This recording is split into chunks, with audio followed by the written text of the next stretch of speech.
Hello, most welcome to today's episode of The Weapons of War, and I'm your host, Eden Chonde. We're back today to look at another case study of what happened somewhere else that is a great warning to us in regard to the dangers of a cashless economy. But before I delve into that, I want to read a comment I got on one of my socials where I posted the previous episode regarding the lessons would pick from the network disruptions of MTN and Stanbic over the weekend.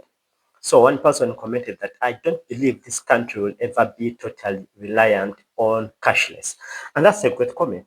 You understand that that kind of comment is coming from a rational person who, after analyzing or perhaps even experiencing what's happening on the ground in regard to our electricity stability, the electricity grid, how far reaching it is in the upcountry, far-flung, parts of this nation away from the urban places, and perhaps also looks at the digital penetration, the internet penetration, even what we have and the penetration of the mobile phones. Is that something that are we really ready? Do you think in the near future or in the future to come we shall be fully cashless? That's a person who's rationally analyzing what is happening in the country and they think no way this can happen. But the one thing that I want to always bring to our attention that we are not dealing with irrational people.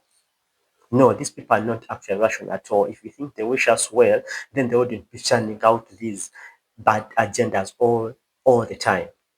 All the time all they think about is bad, bad, evil, evil. So that's not a mistake. That's a strategy.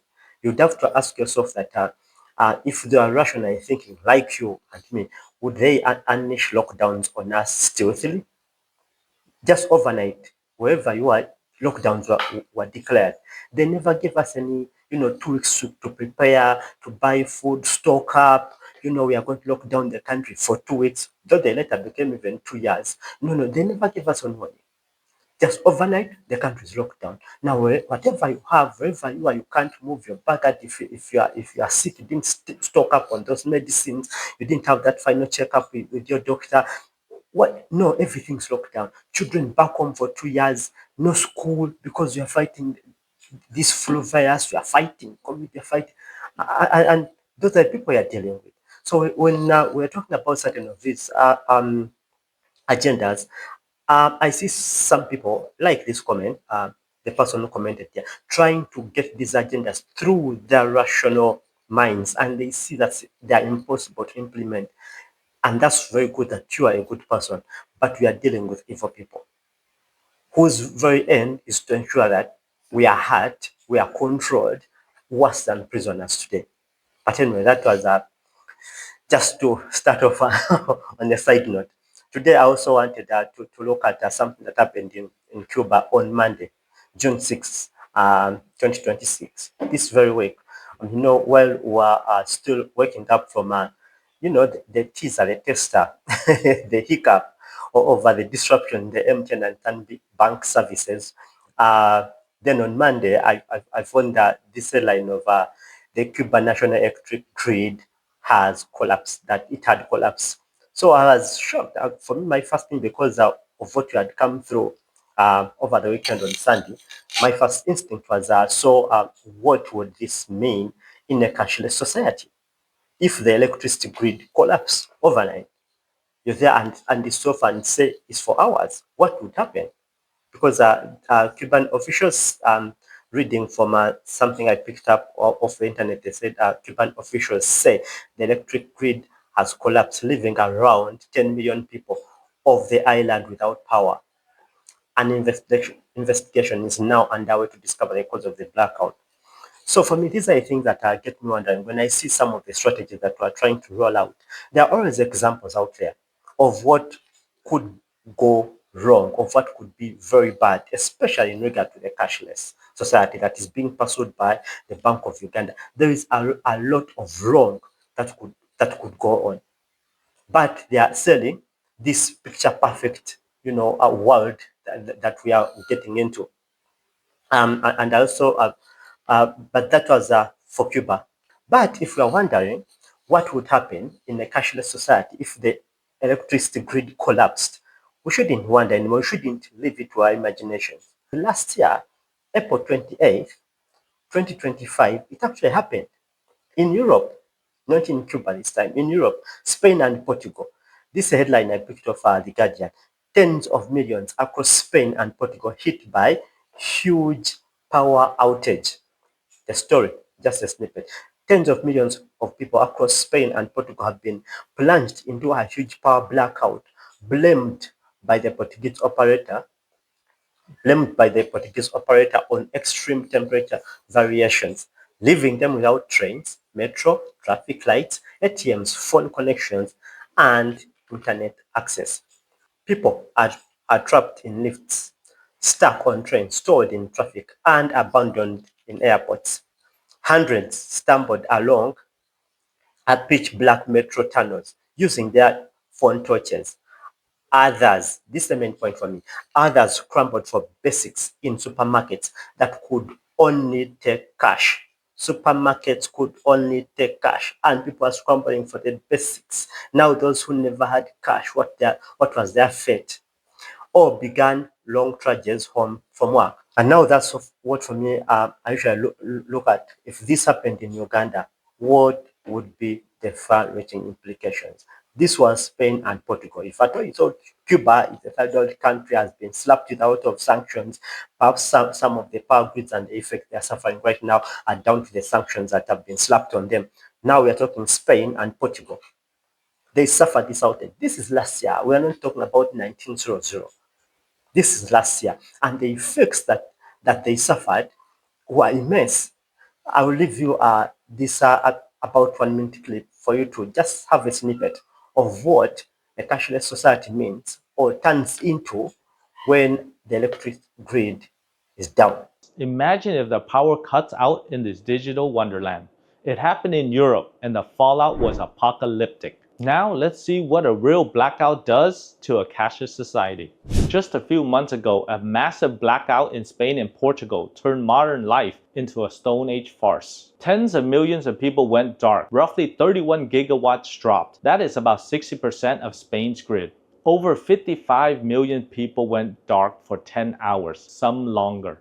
Airports shut down, flights grounded. Hospitals scrambled on backup, surgeries canceled, life support machines teetering. Telecoms crashed, no phones, no internet, no Netflix binges to pass the time. But the real kicker, banking and payments imploded. OS terminals died. ATMs died. Businesses went cash only, but with limited cash on hand, many businesses just closed shop. Consumer spending in Spain plummeted by 34%. Economic activity only achieved 55% of normal, and losses topped over $454 million in a day. This exposes the trap. Over-rely on digital and one search wipes it all. So that's it. One of the major points, of course, to pick from there is that the banking and payments imploded. No payments, you can't transact. You're out. And businesses went cash only. Whenever there's a crisis, there should be a backup. That's why we strive for coexistence of cash and the digital platforms. Coexistence of those two is a must. We can't say we are dishing one and going with only the other. You see, whenever there's a crisis in the digital platforms, there's cash as a backup. So here the businesses are scrambling for cash. But guess what? Many businesses just close shop. Why? Because there's digital cash in circulation. And that's also something that has been going on here. Cash light, they want a cash light economy. A cash light economy. We have an example here of a cash light economy and what happened to them when they suffered a crisis. Again, and consumer spending in Spain dropped by 34%, of course, because people couldn't transact. Economic activity was 55% of the normal. The total losses in just a day, $450 million. And we keep hearing that going cashless is cheap. It's cheap. I mean, TikTok, they are cheap. TikTok, they are cheap. Cheap. Have you analyzed everything properly? The cost benefit analysis. Have you carried it out to see that this is a cheaper option? Now, this is 450 in just a day. What if that was Uganda? How long would it take us to restore back our grid if it suffered the same effects? You get what I'm saying? If it collapsed as bad as these ones collapse, how long would it take us to be back up and running? These are some of the things I want you to have at the back of your mind whenever you hear about these discussions of going cashless. It's not all bliss. It's not all rosy. There are so many things to watch.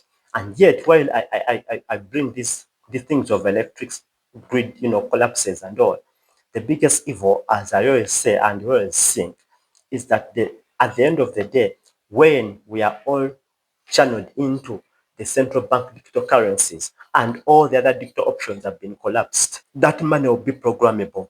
They want to start to program our money to decide for us what we can do with it, what we can buy, when we can buy it, in what quantities we can buy it, where we can buy it, the jurisdiction within which our accounts can operate. So in essence, they want to replace the currency system with a control system. That's the end goal of this cashless agenda. So the electricity grid, collapsing, that's very bad. It will leave us bleeding. What happened over the weekend was a tester of what could happen when these are digital platforms, collapse or suffer hiccups. But the biggest evil that I want you to always know is that they are constructing a control system.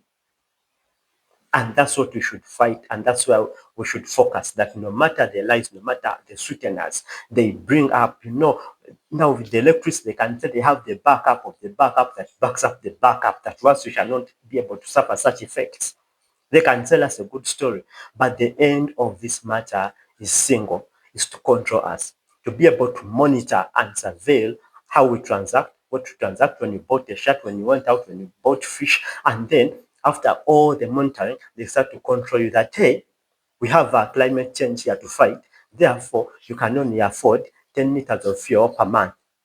You should not drive beyond Kampala, going to Masaka, going to Mbara. For what? You're not an essential worker. Why are you polluting the environment like that with your diesel car or your petrol car?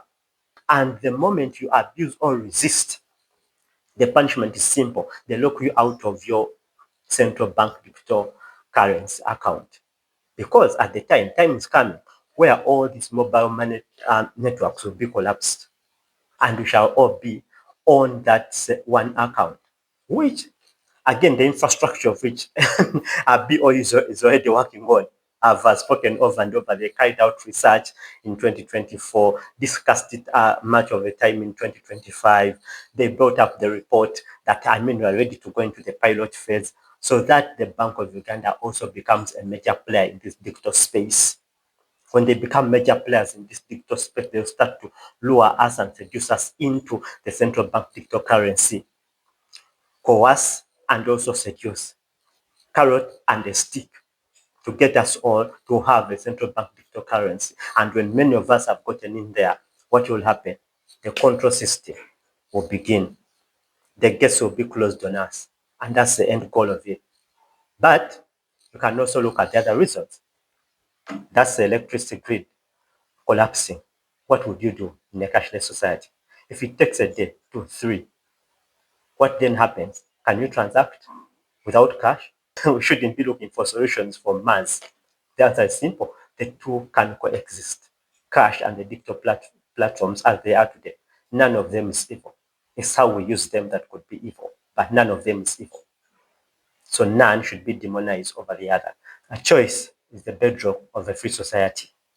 That's it for today.